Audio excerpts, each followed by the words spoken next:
कर्म बड़ा बलवान है, कण बलवंत करतार, होनहार कण जबर है, संता करो विचार, संता करो विचार, राम तो घट घट होई, जेती करे उपाय ब्रह्म लग और न कोई, सुख राम धनी तो को नहीं, को गुण करने हार, कर्म राम होनहार है, तीनों अड़िया विचार। महाराज फरमा रहे कि कर्म बड़ा बलवान है या बलवंत करतार। कर्म समझते हैं सब। कर्म किसे कहते हैं? जीव कर्म करने के लिए स्वतंत्र है। काया वाचा मन से जो भी क्रियाएं होती है ये सब कर्म में आते हैं। कर्म है 3 प्रकार के, संचित, क्रियमान, प्रारब्ध। संचित में से हमने केवल प्रारब्ध कर्म लेके आए हैं। संचित हमारा यूं ही वैसे के वैसा ही पड़ा है। मान लो उसमें से 100 साल हमको जीना है तो 100 साल का प्रारब्ध लेके हम आए। अब प्रारब्ध भुगतते भुगतते हम क्रियमान कर्म कर रहे हैं, क्योंकि जीव कर्म किए बिना नहीं रह सकता। अब ये क्रियमान कर्म जाएंगे संचित में। इस प्रकार जीव कर्म के अधीन है। कर्म होते ही है और होने वाले कर्म को भुगतना ही पड़ता है। तो महाराज कह रहे हैं कि ये कर्म बलवान है, कर्म बड़ा बलवान है। इको मत कर। या बलवंत करतार। अब कर्म को अगर हम माने कि ये बलवान है तो ये कर्म भुगताता कौन है? भुगतने वाला तो कोई चाहिए। कर्म को भुगत रहे हम, मगर ये भुगताता कौन है? किसके हाथ में है कि इसने पाप किया, इसने पुण्य किया, इसको ये कर्म की सजा, इसको ये देना पड़ेगा? तो वो भुगताने वाला बलवान है।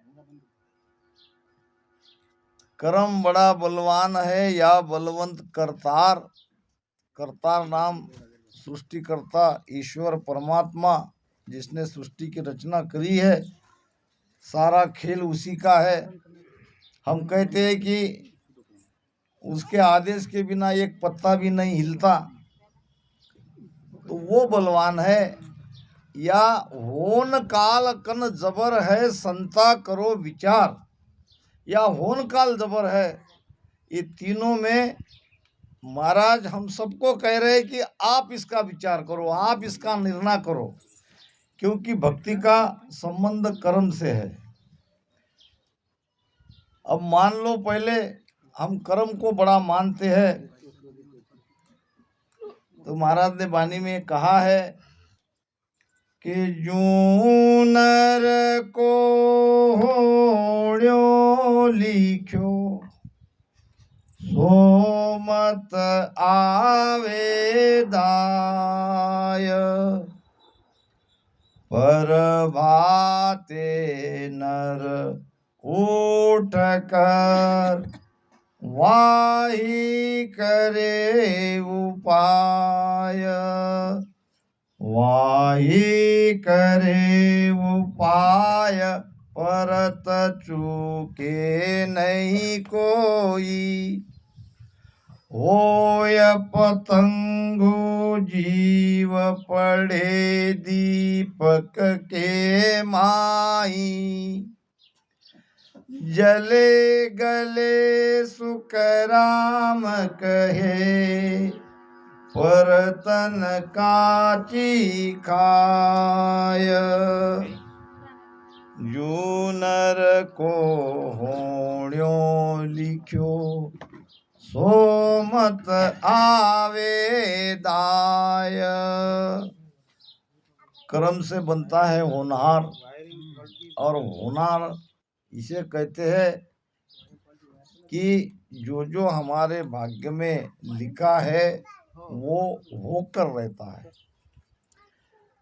कहते हैं कि राजा भोज के दरबार में एक विद्वान ब्राह्मण आया, और विद्वान ब्राह्मण ज्योतिषी विद्या जानता था। राजा भोज ने कहा, जरा मेरे भाग्य में क्या है ये तो बताओ, तुम्हारी बहुत महिमा मैंने सुनी है। तो उस विद्वान ब्राह्मण पंडित ने राजा भोज का हाथ हाथ में पकड़कर कहा, महाराज कैसे कहूं, आपकी भाग्य की रेखा तो बहुत कुछ बता रही है, मगर कहने में संकोच आ रहा है। राजा भोज ने कहा, निसंकोच कहो। वो भी ज्ञानी थे। तो उस विद्वान पंडित ने कहा कि आपके हाथ से हजारों ब्राह्मणों की हत्या होगी, और ये आपके भाग्य में लिखा है, मगर आप चाहे तो इस कर्म से अलग हो सकते हो, कर्म को टाल सकते हो। राजा भोज ने कहा, बताओ, कोशिश करूंगा। तो उन्होंने कहा कि देखो, अरब देश का कोई अरबी व्यक्ति आपके दरबार में आएगा और आपको एक घोड़ा भेंट में देगा, उपहार में देगा। आपको उसको लेना नहीं है, तभी आप कर्म से बच जाओगे। राजा भोज भी ज्ञानी थे, कहने लगे, अगर मान लो घोड़े का मोह मुझे रहा नहीं गया, मैंने ले लिया, तो उस विद्वान पंडित ने कहा, उस पे बैठना नहीं, आप आगे के कर्म से बच सकते हो। फिर कहा, अगर बैठ भी गए तो दक्षिण दिशा में घोड़े पर सवारी करके जाना नहीं। ऐसे एक से एक उपाय बताते गए। राजा भोज ने कहा, मान लो मैं दक्षिण दिशा में चला गया तो भी कोई बात नहीं, आगे एक सुंदर स्त्री लड़की मिलेगी रथ पे बैठ के, और वो आपको प्रार्थना करेगी, बातचीत करेगी, उसकी तरफ देखना नहीं, बात करना नहीं। वो ये भी कहेगी कि मुझे आपके घर जाना है, मुझसे शादी करो, तो आप उस लड़की की बात नहीं मानना। फिर राजा ने कहा, मान लो मान भी लिया तो क्या होगा, क्या हजारों ब्राह्मणों की हत्या तब मेरे हाथ से हो जाएगी? तो उन्होंने कहा, नहीं, मान लो उस लड़की से तुम शादी भी करके घर ले आए तो उसको पटरानी नहीं बनाना, रानी तो बन जाएगी, पटरानी नहीं बनाना। अगर पटरानी भी बना लिया तो और भी एक उपाय है, उसकी बात को नहीं मानना। देखो महाराजन, इसमें से कोई भी एक बात अगर आप टाल सकते हो तो कर्म से बच सकते हो, मगर जीव कर्म को टाल नहीं सकता। राजा के साथ वैसा ही हुआ। कुछ महीनों बाद एक मुसलमान अरब राष्ट्र से आया, उम्दा बड़ा सुंदर घोड़ा लेके। घोड़ा देखते ही राजा को घोड़ा खरीदने का मोह छूट गया। अब उस अरबी व्यक्ति ने कहा, राजा इसकी कोई कीमत नहीं है, तो मैं तुमको उपहार देने के लिए लाया हूँ, क्योंकि आप घोड़े के कदरदार हो, कदर करने वाले हो। घोड़ा ले लिया, राजा को लगा मैं बैठूंगा नहीं तो आगे की बात नहीं होगी। एक दिन बैठ गया, बैठने के बाद भी दक्षिण दिशा पे नहीं ले जाना था, मगर होनहार अटल है, होनी टलती नहीं है। गया दक्षिण दिशा में, लड़की भी मिली, लड़की से बातचीत भी हुई, बातों बातों में उसको घर भी लेके आया, शादी भी हो गई, रानी भी बन गई। फिर राजा सोचने लगा, यहाँ तक तो बात सब सही है, आगे की भी बात सही निकलनी चाहिए, चलो देखते ही इसको पटरानी बना के, केवल इसकी बात नहीं मानेंगे। पटरानी बना दिया, हजारों ब्राह्मणों को भोजन का निमंत्रण दिया, ब्राह्मण भोजन करने के लिए बैठे। पटरानी राजा के पास बैठी थी और कहने लगी राजा को, ये सारे ब्राह्मण मेरी तरफ बुरी नजर से देख रहे हैं।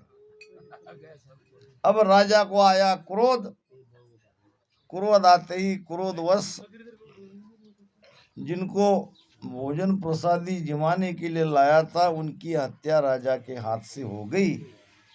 यानी इसका मतलब कर्म तो बड़ा है, कर्म बलवान है, कर्म भोगे बिना हम नहीं रह सकते। अगर कर्म नहीं होता तो भजन सुमिरन करने की आवश्यकता ही नहीं थी। ये भजन सुमिरन हमारा कर्म को काटता है। ये कर्म काटने का एकमात्र उपाय है, या तो काटो या भोगो, तीसरा कोई ऑप्शन नहीं है। तो कर्म तो बलवान है, या बलवंत करतार। अब ये कर्म को भुगताने वाला करतार ये बलवान है कि नहीं है, ये भी देख लो, सबका विचार करो। महाराज ने जब ये ज्ञान हमें वाणी में दिया है तो इन पर सोचना भी हमारा काम है। कहते हैं कि एक कोई सेठ जी थे और काफी सामान उसके पास था। उस जमाने में ऑटो रिक्शा ये वगैरह ज्यादा साधन नहीं था, आदमी ही बोझा ढोने के लिए मिलते थे। एक व्यक्ति खाली बैठा था, उसने कहा मेरे सामान को तुम मुझे वहां तक पहुंचा दो, जितना चाहे उतना पैसा लूंगा। व्यक्ति ने कहा मुझे पैसा नहीं चाहिए, तुम्हारा सामान जो भी है मैं पहुंचा देता हूं, मगर मेरी एक शर्त है। सेठ जी ने कहा भाई पैसा नहीं लेते हो तो क्या शर्त है? रास्ते में जब जाएंगे तो या तो तुम्हें मेरी बात सुननी पड़ेगी या मुझे तुम्हारी बात सुननी पड़ेगी, बोलो मंजूर है? सेठ जी ने कहा ऐसा कहाँ हो सकता है, कुछ बातें तुम करोगे मैं सुनूंगा, कुछ मैं कहूंगा तुमको सुनना पड़ेगा, ऐसा नहीं चलेगा। तो रहने दो, बोले मैं दूसरा आदमी देख लूंगा। दूसरा देखा, इधर उधर कोई नजदीक आदमी नहीं था। फिर वापस सेठ जी उसी के पास आए, भाई चलो। अब सामान उठा लिया, दोनों चलने लगे। फिर उस व्यक्ति ने कहा सेठ जी आप बोलोगे कि मैं बोलूं? सेठ जी ने कहा तुम ही बोलो। अब सेठ जी लोग का सुनना क्या है, सामान ही हमको वहां से वहां तक पहुंचाना है, जो भी कुछ कहेगा सुना अनसुना कर देंगे, इसमें क्या थोड़ी देर चुप रहने में फायदा है, ऐसा समझ के सेठ जी ने कहा तुम बोलो। अब वो बोलता गया, सेठ जी ने सुनने का नाटक किया। जब मंजिल तक आए तो उस व्यक्ति ने कहा सेठ जी तुमने मेरी बात ध्यान से सुनी? सेठ जी कहा मेरे पास कहाँ समय है, ये तो मैंने मेरा मतलब निकालने के लिए तुझे कह दिया, अब तुमने जो भी कहा मैंने सुना नहीं। उस व्यक्ति ने कहा सेठ जी बड़ी गलती करी तुमने, मेरी बात को तुमको सुनना चाहिए था। क्यों सुनूं भाई, मेरा काम निकल गया, मेरा मतलब हल हो गया। अरे भाई सुनो तो सही, तो कहो क्या कहना चाहते हो, मैं दोबारा कह रहा हूं मेरी एक बात सुनो। तो उस व्यक्ति ने कहा सेठ जी कल शाम तुम्हारी मौत होने वाली। अब मौत का नाम सुनते ही सेठ जी घबरा गया। मेरी मौत होने वाली है, तुम्हें कैसे पता? इससे तुम्हें कोई मतलब नहीं है, मगर मृत्यु अटल है। अगर तुम मेरी आगे की बात मानोगे तो तुम्हारा भला है, नहीं तो तुम बड़े गहरे चक्कर में पड़ जाओगे। कर्म तो भुगतना ही पड़ेगा, क्योंकि हर आदमी पाप पुण्य तो करता ही है। कोई ज़्यादा पापी होता है तो कोई कम पापी, कोई ज़्यादा पुण्यात्मा है तो कोई कम पुण्यात्मा, मगर दोनों तरह के कर्म सबसे होते ही है। तो उस व्यक्ति ने कहा, मृत्यु तुम्हारी अटल है। जब तुम यम दरबार में जाओगे तो तुमको पूछा जाएगा कि पहले पुण्य को भुगतते हो कि पाप को। तो मेरी बात मानना, यमराज को कहना कि मुझे पाप पहले भुगताओ, लेकिन मैं पहले स्वर्ग लोक को देखना चाहता हूँ। मुझे पहले स्वर्ग दिखा दो और बाद में मुझे पाप के लिए नरक में डाल दो या कहीं डाल दो। अब इतनी बातें उसने कहा और सेठ जी अब डर के मारे उसने ये बात सुन ली और मान भी लिया। ठीक वैसा ही हुआ। दूसरे दिन सेठ जी की मृत्यु हो गई, सेठ जी की जीवात्मा चली गई यमराज के पास। यमराज ने वही सवाल पूछा और सेठ जी ने कहा, मुझे तो पहले पाप ही भुगताओ, मगर मेरी इच्छा है पाप भुगतने के पहले स्वर्गलोक में मुझे केवल देखना है, वो दिखा दो। यमराज कहने लगे, ऐसी व्यवस्था नहीं है, या तो पुण्य भुगतने के लिए स्वर्ग में जाओ या पाप भुगतो, दिखाने की व्यवस्था हमारे पास नहीं है। फिर आपने मुझे पूछा क्यों, क्या चाहते हो? जब आपने मुझे पूछा तो मेरी चाहना तो स्वर्गलोक देखने की है, मुझे दिखाओ। जब दिखा नहीं सकते तो पूछे क्यों? यमराज ने कहा, बात तो तुम्हारी ठीक है, मगर हमारे पास कोई व्यवस्था नहीं है। चलो भगवान के पास चलते हैं। भगवान विष्णु के पास उसे लेके गए। ये कहता है कि मुझे स्वर्ग में दिखाओ, मगर स्वर्ग में दिखाने की कोई व्यवस्था नहीं है। पाप तो भुगतने के लिए तैयार है, अब क्या करें, हम आपके पास लाए हैं। भगवान ने कहा, इसे यहीं छोड़ दो और तुम सब चले जाओ। तो वो व्यक्ति जो सेठ जी था पहले जमाने में, कहने लगा, महाराज ये तो बताओ कि किसी एक व्यक्ति ने मुझे ये बात कही थी, इसका अर्थ क्या हुआ, ये मैं समझा नहीं, ये क्या चक्कर है? तो भगवान ने कहा, तुम अभी तक नहीं समझे। वो जो मिला था वो व्यक्ति बहुत चतुर होना चाहिए। उसने तुम्हारे सारे पाप काट दिए, सारे कर्म को काट दिया। कैसे काटा? अभी तुम मेरे पास हो, यहाँ मेरे पास आने का मतलब अब तुम्हारे कोई पाप शेष नहीं रहे। तो कहने का मतलब, एक सदगुरु और परमात्मा कर्म को काट सकते हैं, वो कर्म से भी बड़े हैं। महाराज ने कहा भी है, सतपुरा शारी तो मेरे गेब की, सतपुरा शारी तो मेरे गेब की, केर गेब होया जावे बे, केर गेब होया जावे बे, कर्म होणारत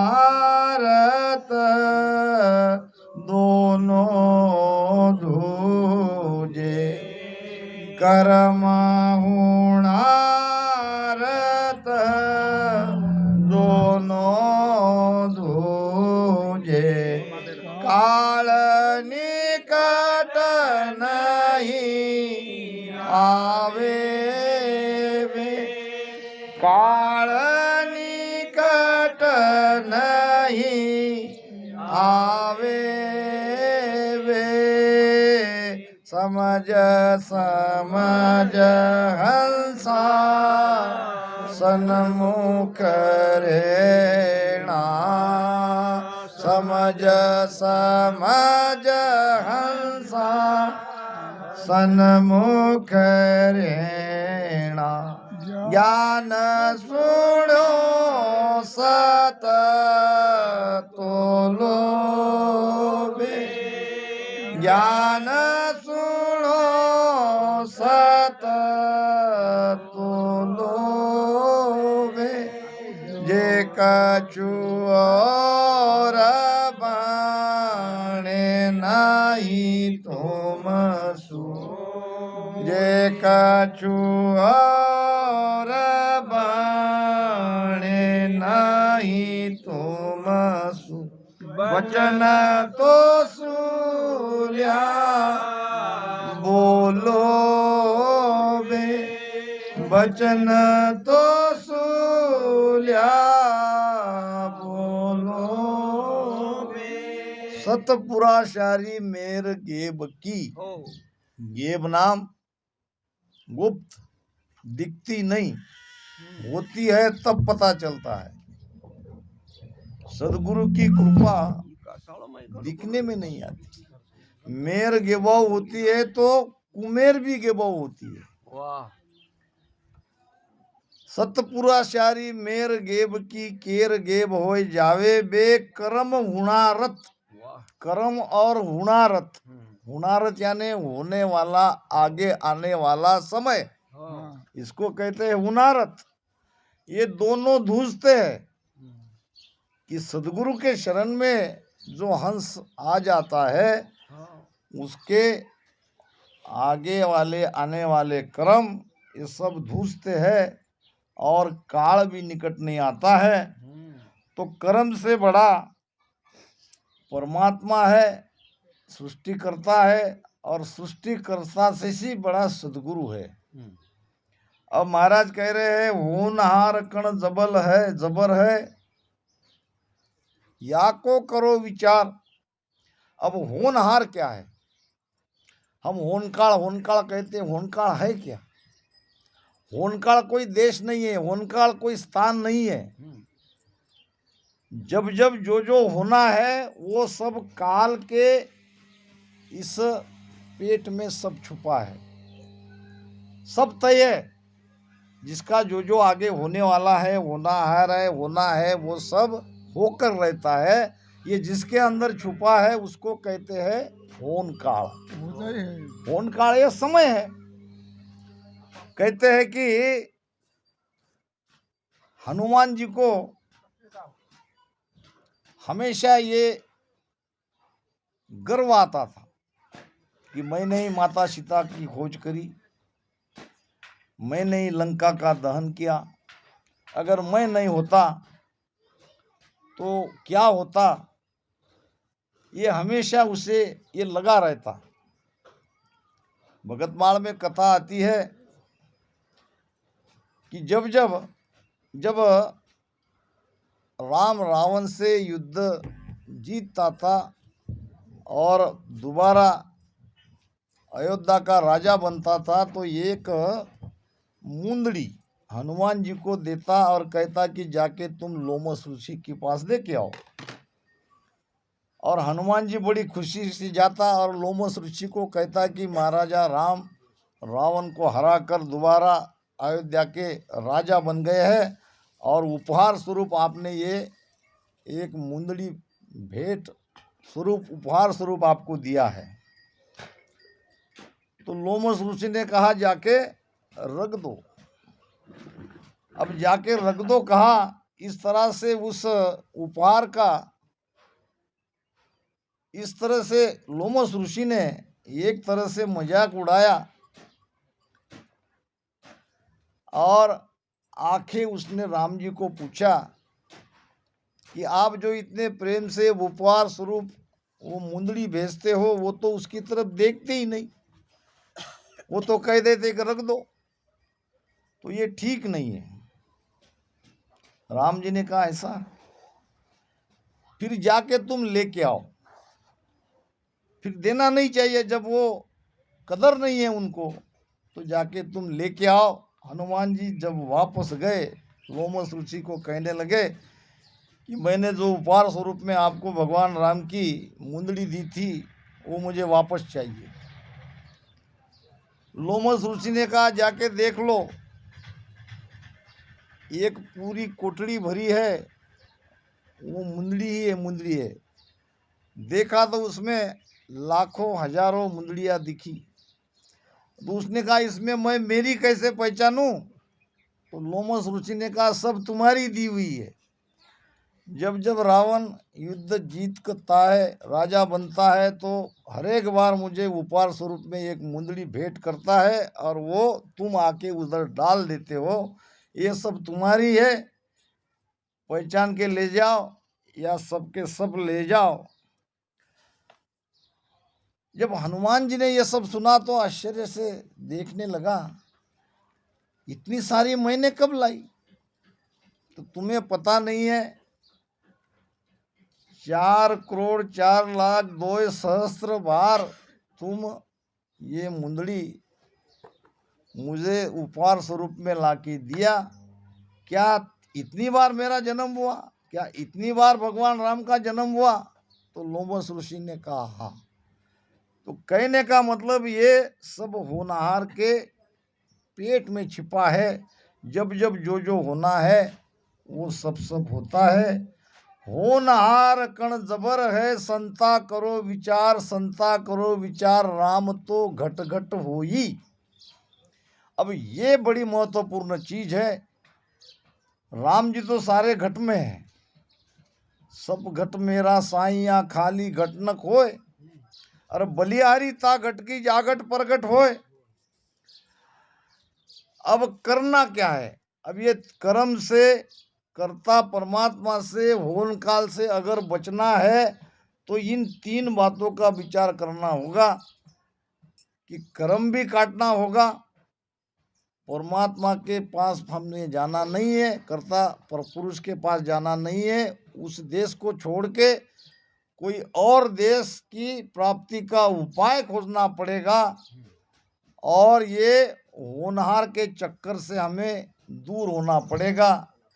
तो इसका उपाय हमें खोजना पड़ेगा। बाकी जो उपाय है अभी बताया बापू ने कि करणी कर्म उपासना सबके मन भावे, करणी कर्म उपासना सबके मन भावे, निराकार करतार सो मिलनो सब चावे, निराकार करतार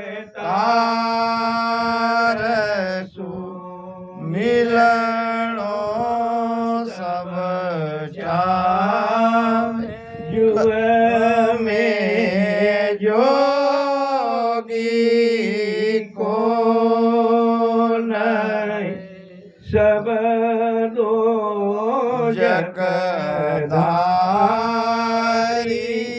युग में जोगी को नहीं, सब दो जगदारी, के तो जप तप कर रया कोई इंद्रिया मारी, के तो जप तप कर रया कोई इंद्रिया मारी। महाराज कहते हैं जेती करे उपाय ब्रह्म लग और न जाई। जितना भी उपाय करेंगे, साधना करेंगे, कुछ भी हम क्यों न करें, आखिर में जाएंगे कर्ता पुरुष तक। फिर क्या करना पड़ेगा, ये उपाय महाराज बता रहे हैं। सुखराम धनी तो को नहीं, ये जीव के मालिक कोई नहीं है, जीव स्वतंत्र है। अगर वो चाहे तो अभी मुक्त हो सकता है, अगर वो चाहे तो कर्म से बच सकता है, अगर वो चाहे तो होन काल का सारा ये जो पूरा एरिया है उससे अलग हो सकता है। केवल उसको करना क्या पड़ेगा, अपने आप को जानना पड़ेगा। वो है कौन?